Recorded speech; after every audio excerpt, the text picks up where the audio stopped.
Is it our?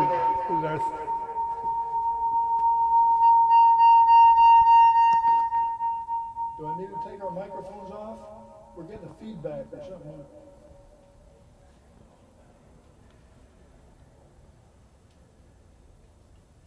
Well, maybe that'll. Will that do it? Oh, we're getting a feed.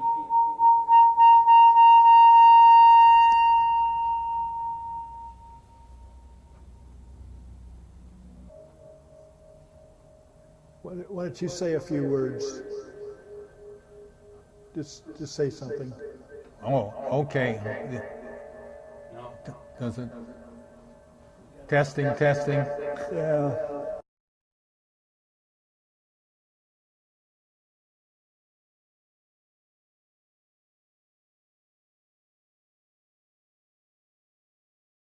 Okay.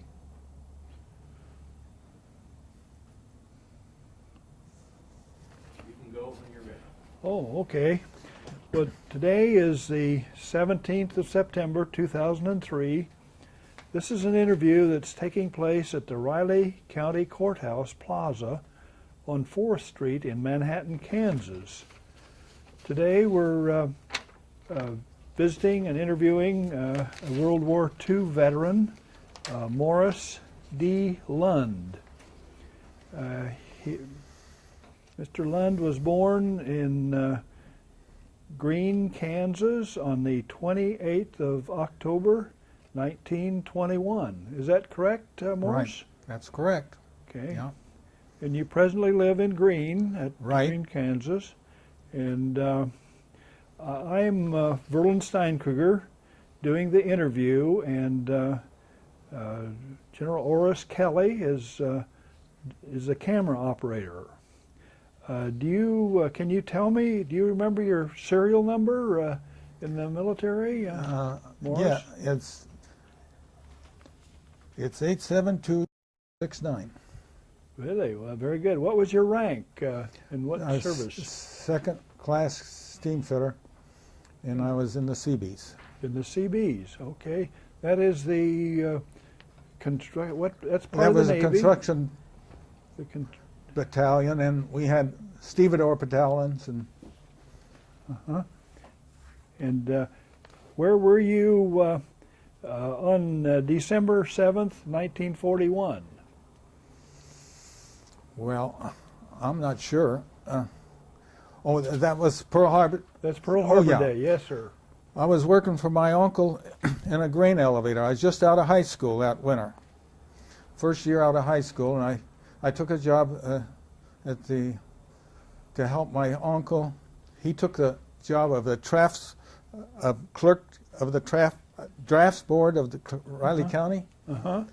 So I worked there helping his wife run the grain elevator that winter. Okay. Now, you had graduated from high school? Right. Now, where did you grow up? You grew up in Greene?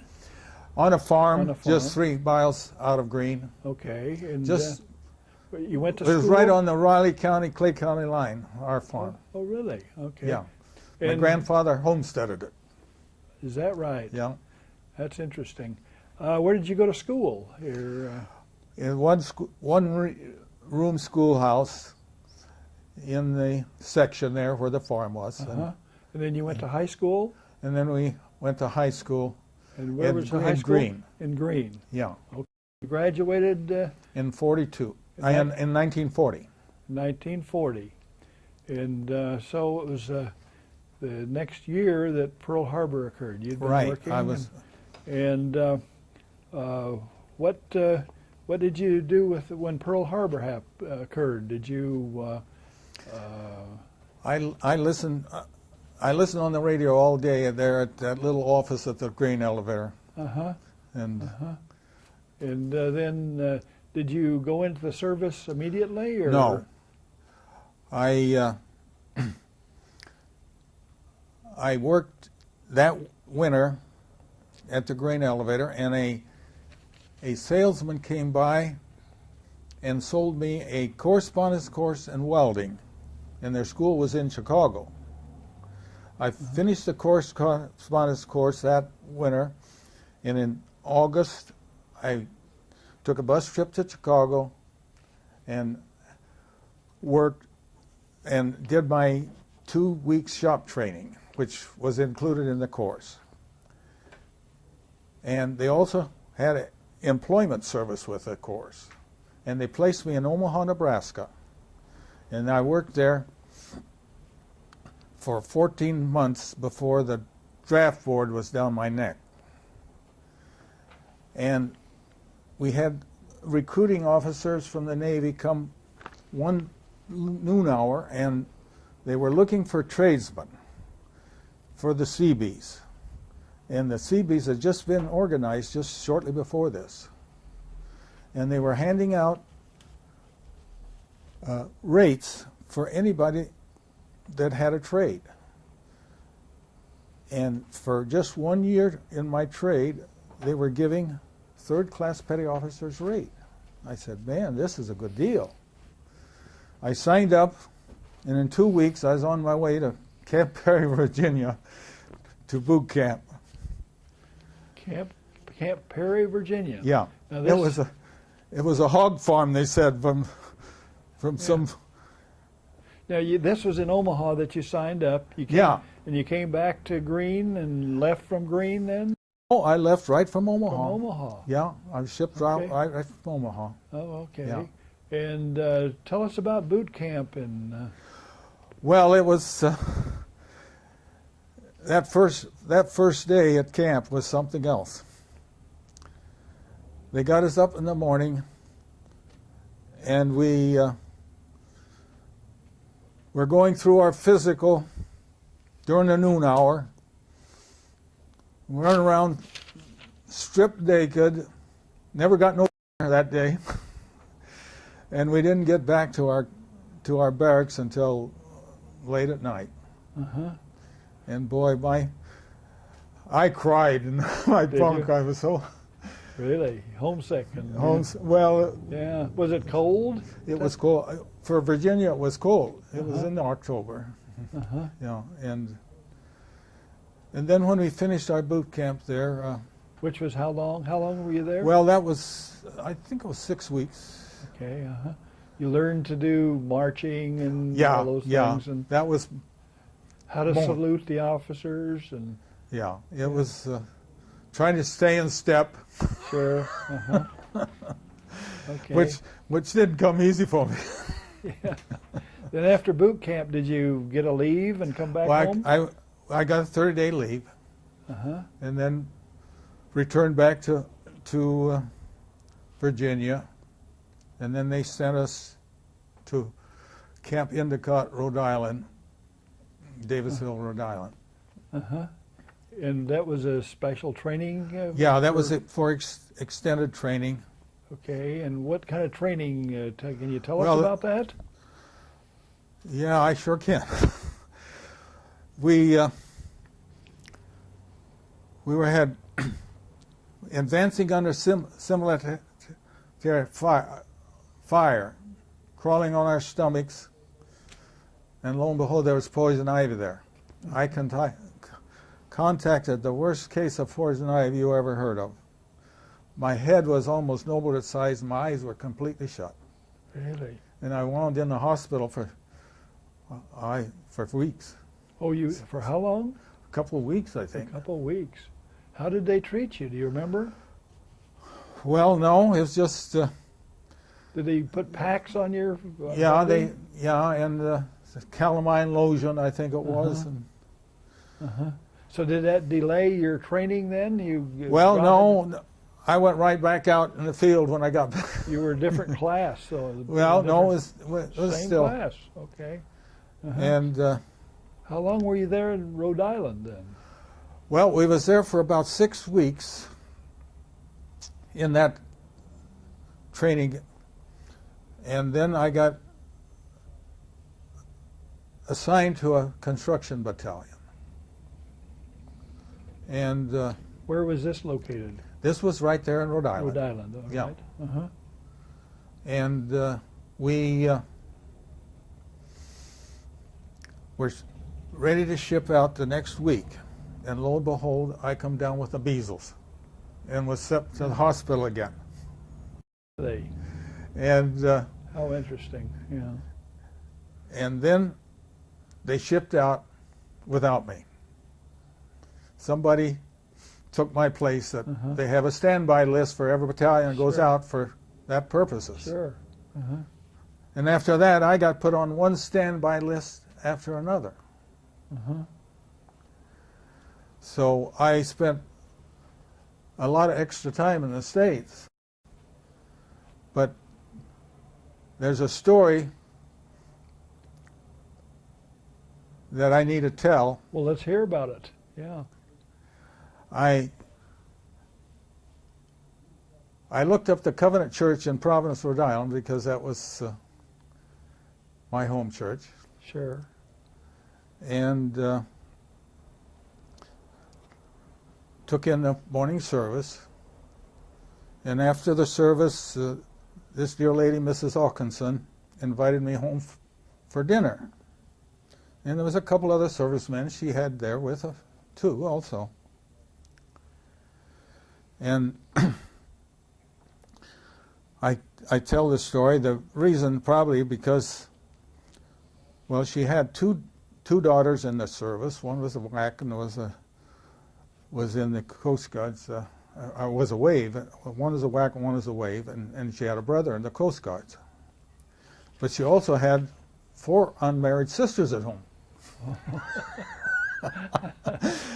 And No wonder she brought you home for dinner. so I said, she must have had an ulterior motive for it, because she wound up to being my mother-in-law. Oh, really? How interesting. And what town in Rhode Island was this? This is in Providence, Rhode Island. Providence. Yeah. Okay. Okay, so you met... I met my wife Iva then. Uh-huh. She was the only one really my age. Uh-huh. And we Kept in we contact? dated all the time I was in the in Rhode Island there, which was extended about six months after my original battalion shipped out. So we hit it up a pretty good relationship, and we corresponded all through the time I was overseas. And Okay. I proposed to her by letter, and she accepted. And Well, good for you. Well, then you left Providence, Rhode Island, and what was your next military? we got step? on a troop train in Providence. We went up, clear up through Canada, then back down right through the middle of Kansas, and we stopped in the little town Belleville, which was only about 20 miles from where our folks lived. Sure. And I wrote a postcard and threw it out the window. And somebody picked it up and mailed it, and my folks got it. Isn't that interesting? Now this I was, probably broke some laws. now this was what year? What Well, this was yeah. would be in well, about 8 months after I got in. Yeah. Okay. Which would have been 1944, 1942, probably. No, it'd be later than that. 43 anyway. 43. Yeah. Okay. Yeah. All right. Anyway, you mailed this postcard, and your folks got it, and And we were headed for Port Hueneme, California, and we were 5 days on that train getting there, and no Pullman cars. really. Was this a troop train? That, Yes, yeah. And what kind of meals did you have? Well, they fed us pretty good. They Did had they? a cafeteria there. Did you have bunks or No, we just sat up all the time. set up in a Yeah, chair? yeah, in a- yeah. Really? And Yeah. you slept sitting up, and Well, yeah. did you have any bathroom facilities? Or Well, yeah. You could go to the go bathroom. to the restroom, and Yeah. what about were you able to take a bath at all? No, we was just Yeah, never got out of our clothes for 5 days, huh? Yeah, yeah, Okay. yeah. Okay. Did you stop along the way in the U.S.? Well, they stopped. We had an old steam engine pulling us. We had to stop for water. Did any USO? We never got off the train. Yeah. Did anybody come on board the train or anything? No. Okay. So you arrived in California 5 days later. And, Yeah. And where was this in California? Port Hueneme. and that was just outside of San Francisco. All right. And what was this port for? What was it? Well, this is our debarkation for port. Okay. Mhm. Was it right on the coast? Then? Yes, it was. Yeah, Uh-huh. yeah. And can you? There's tell where me we how got long- aboard the ship. How long were you there at this? Well, we were there probably close to a month, I think. Oh yes. Yeah. Did you take any training there? No training. Did you get Just- any leave while you were Yeah, there? we got weekends leaves. Did you? I hitchhiked twice down to San Diego, Oh, you did. where my sister and Oh. brother-in-law Oh, were yes. living. They both Uh-huh. worked in the airplane factory there. Uh-huh. Okay. And Did you get to look around San Francisco any? See any of the city? no, not really. All right. No. Okay. Uh-huh. And then Anytime, the 2 times I got Liberty, I liked San Diego. And in the meantime, you're writing back to your friend, your future wife. And Oh yeah. keep Yeah, in we contact. corresponded every week. Well, good. Yeah. And then, so you got on a boat in the San. Well, there's a little more to my Liberty time in San Diego. Oh, well, tell us about it. Yeah. Well, Leland, who was Yes, just sir. here with Yes, his sir. interview, was on his ship on a shakedown cruise there in San Diego. Uh-huh. And he got a Liberty the same time, one weekend I was there. And so my sister and him did the town. Oh, really? And one of her friends that she worked with saw her, and she says, "What in the world were you doing with 2 sailors on your hand?" And she says, "Well, they were my brothers." So she had a little explanation. Yeah. Oh, that's interesting. Yeah. Yeah. Yeah, that's good. Okay, so you were after you were on leave in San Diego, you went back to San Francisco. Yeah, and got on a boat. Got on a boat. Do you remember specifically anything about the boat or what Yes, boat, what vessel it was? It was a Norwegian boat that was in the States here when the Japs invaded Norway, and it was made into a troop ship. Uh-huh. And they didn't furnish anybody to man the guns or the radios, so they depended on the troops to man the guns and the radios. I see. Uh-huh. And we were almost 30 days, I think it was 30 days before we got to where the convoy formed. And we was just right on the equator. Hot, In the Pacific. In the Pacific. Ocean. and we hung there on the anchor for a week while the convoy formed. And then we went on into the Philippines, and there's when we got bombed the day before we landed on the island of Samar. And and I was chosen to go up and work the telephone. Uh-huh. And 2 of our ships got hit by suicide planes. Oh, really? And Did your ship, was it? no, we were threatened? in the center of the Congo, boy, pretty much. Now, what kind of a ship was it? Vessel was it? It was a big Troop ship for for that troops, was huh? that was rigged up with bunks. We were 4 high in the hole. Uh-huh. Okay. How about it was a Norwegian ship that was It had were we Norwegian crew, but they didn't have anybody to man the guns. And They- were we able to man it as well as was it? Did the weapons, the guns, were they? well, yeah, they bar caliber, could yeah. we use them? And yeah they of course they re-outfitted it with guns and Sure. and bunks and okay. What? Tell us about life on this troop ship. well, it was pretty miserable down that hole. Really? We were 4 high and hot, no air conditioning. So it was an advantage to be on the top bunk or the Oh. bottom bunk? Well, I don't know. Not either. Any advantage. How was the food? The food wasn't too bad. Uh-huh. Oh, they fed us fairly good. I Did they? never, I Uh-huh. never What did you do for recreation or for your time? How did you spend your time? Well, we would get to go up topside, but there was so hot you couldn't get out of the sun when we were anchored there on Okay. waiting And for the convoy. After your convoy formed, then you went where?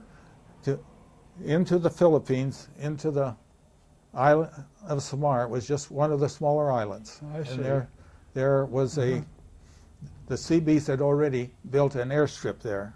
Uh-huh. And when I missed my construction island, but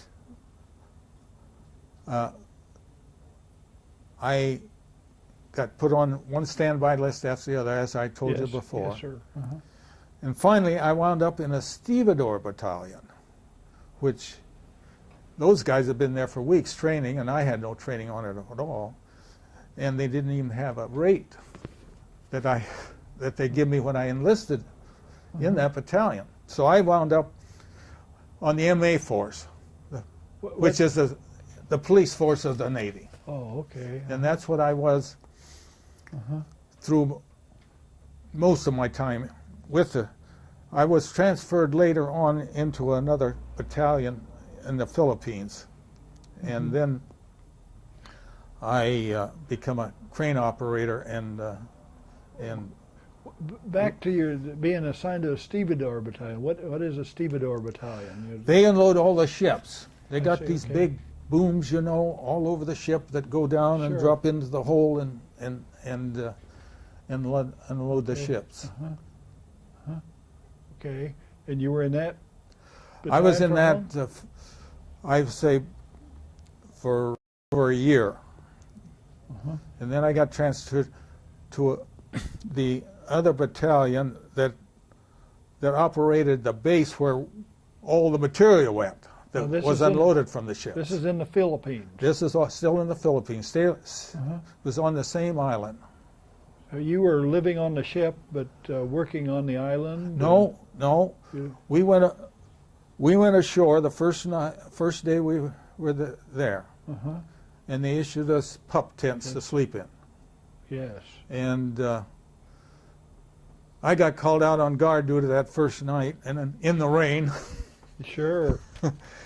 and we set up camp right in a coconut grove, Oh yes, that must be interesting. and there was monkeys and birds in the trees all around us, and we didn't know whether it was the Japs making the noise or the monkeys.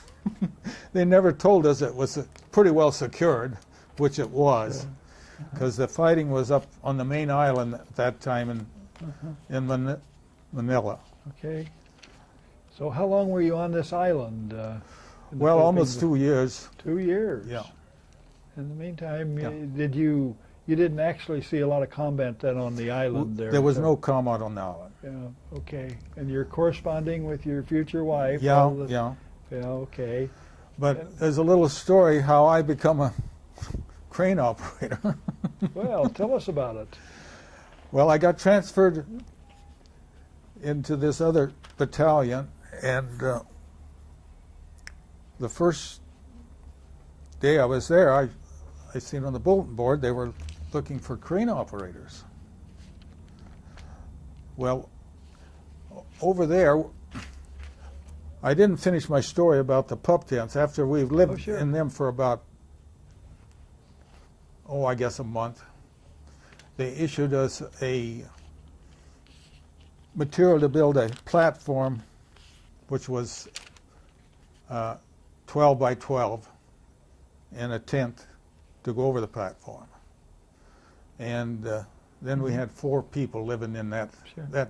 which made a pretty comfortable setup. Sure.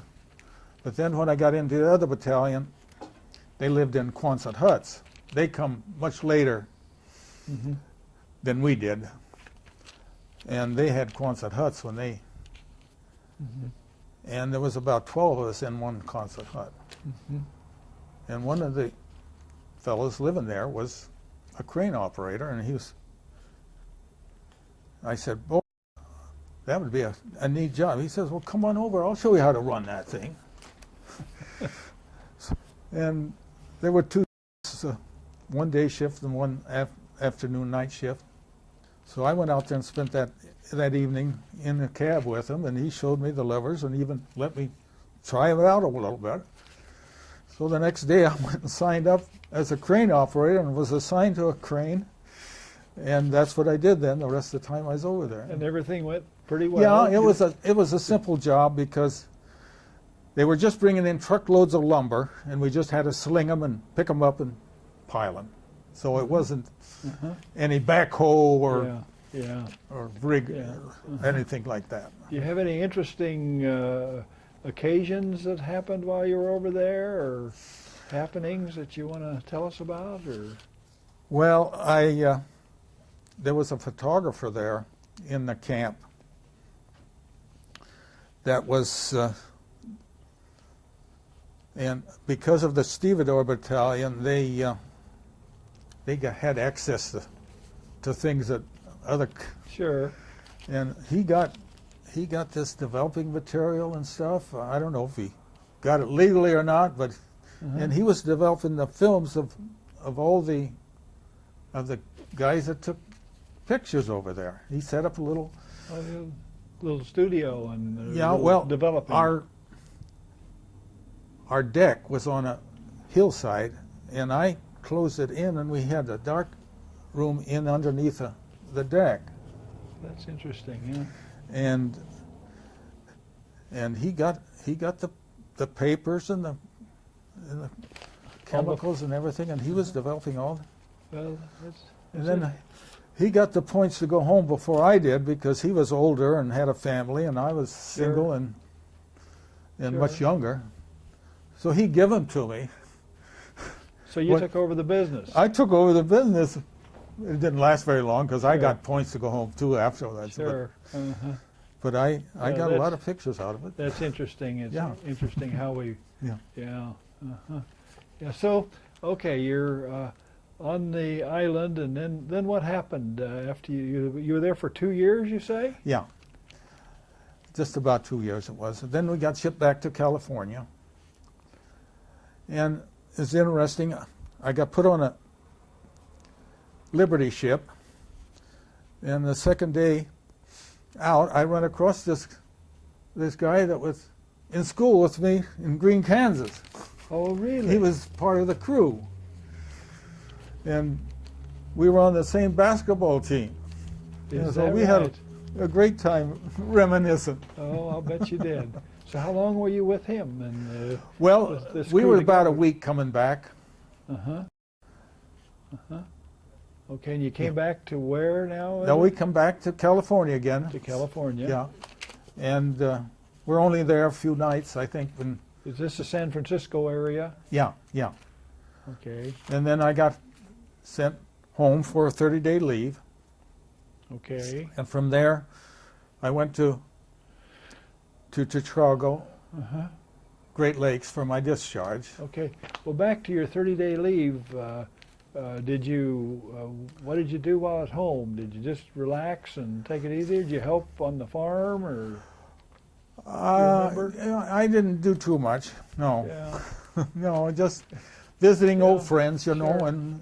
In the meantime, you're corresponding. Oh yeah, we're making wedding plans. You're making wedding plans. Oh yeah. Oh yeah. Okay. Now, what year are we in now? Well, we're in 46. 1946. Okay. Yeah. And you're out of your 30-day leave, and you go back to where for your district? Great Lakes. Great Lakes. And then I had an experience there too on the way to the Great Lakes. Oh, really? The train. Tell us about it. The train had an accident.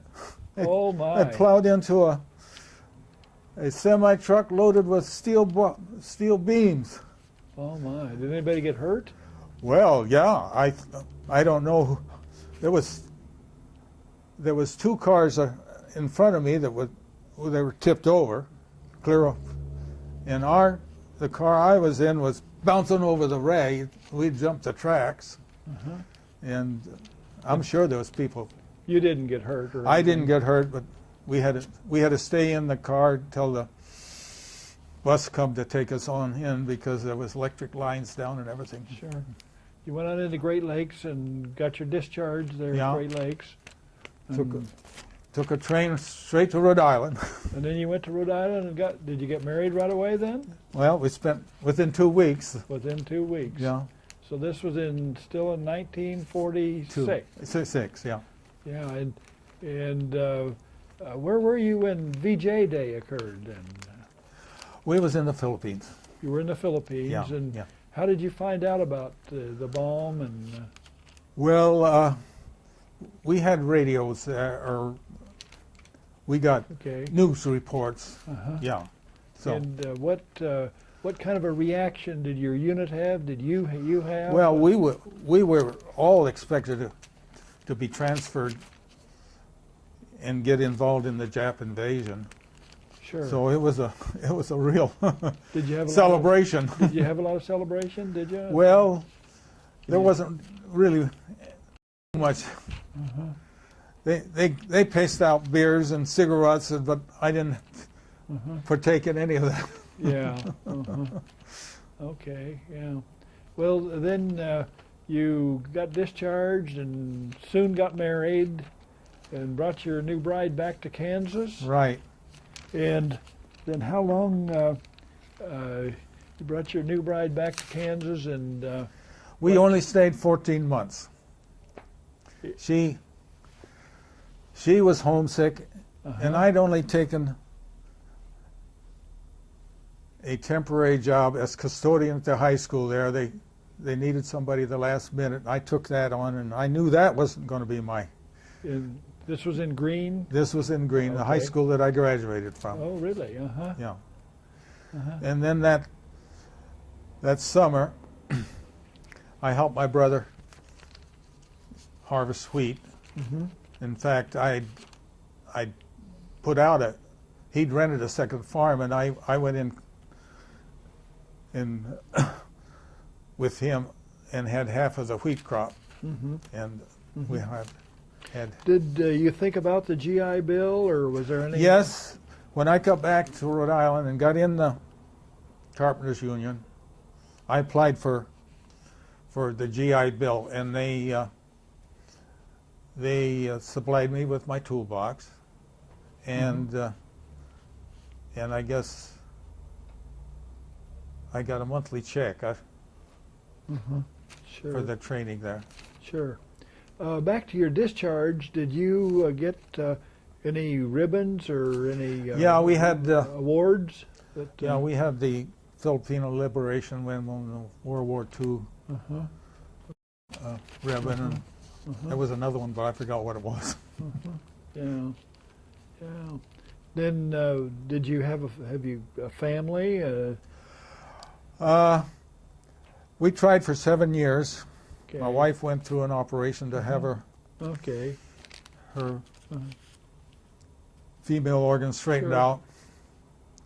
Still no luck, so we adopted then after 7 years Okay. a daughter, Uh-huh. and then I guess it was 7 years later we adopted a son. Oh, so you have a son and a daughter. Yeah.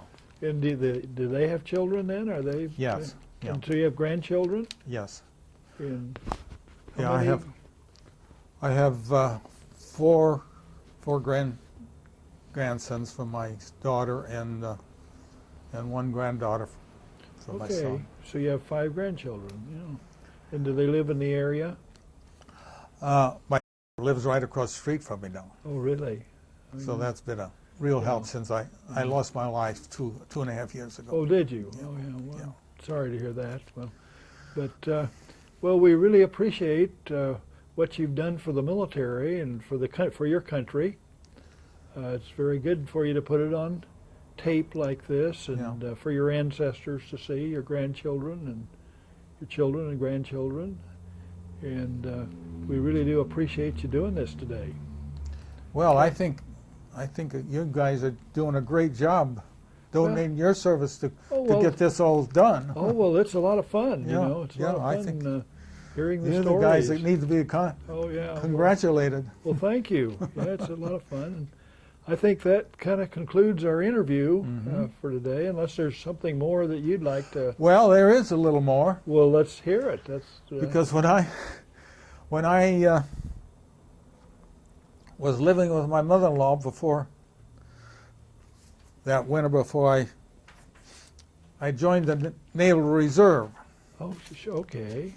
and I got called back in the Korean conflict. Oh, you did? Yeah, Oh, really? So you? but I didn't stay long.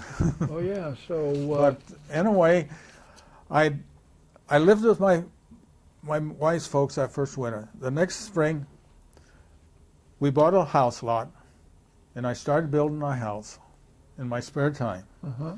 And I hadn't had it finished when they got called. I got called back into the service, Uh-huh. and So you got called that back? was the hardest pill to swallow I ever had to swallow. Sure. You got called back to, where did you go to? They put me on a tugboat down in North Fork, Virginia, Okay. and we were towing targets for the destroyers and the aircrafts to practice shooting at. How long were you there? Well, only 6 months. Oh, sure.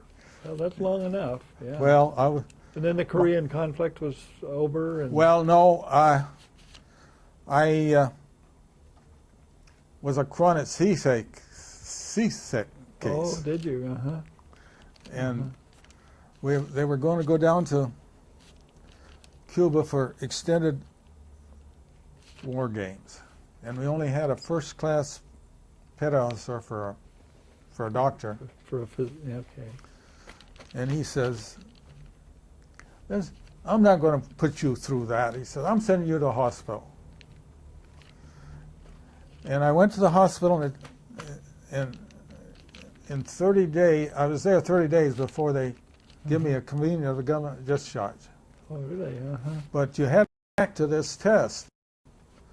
They put ice water in your ear, Sure. Okay. Uh-huh. and they say, "What's that red dot up there?" And pretty soon the dot started to go like this, and pretty soon my chair was going like this. Sure. Uh-huh. And if you Yeah. reacted that way, Yeah. they booted you out. Yeah. Yeah. But I wasn't After sorry. Yeah. After all those years, and of course you were on a big boat before, and now you were. Well, been I on was I got seasick going over there. Did you? Oh yeah.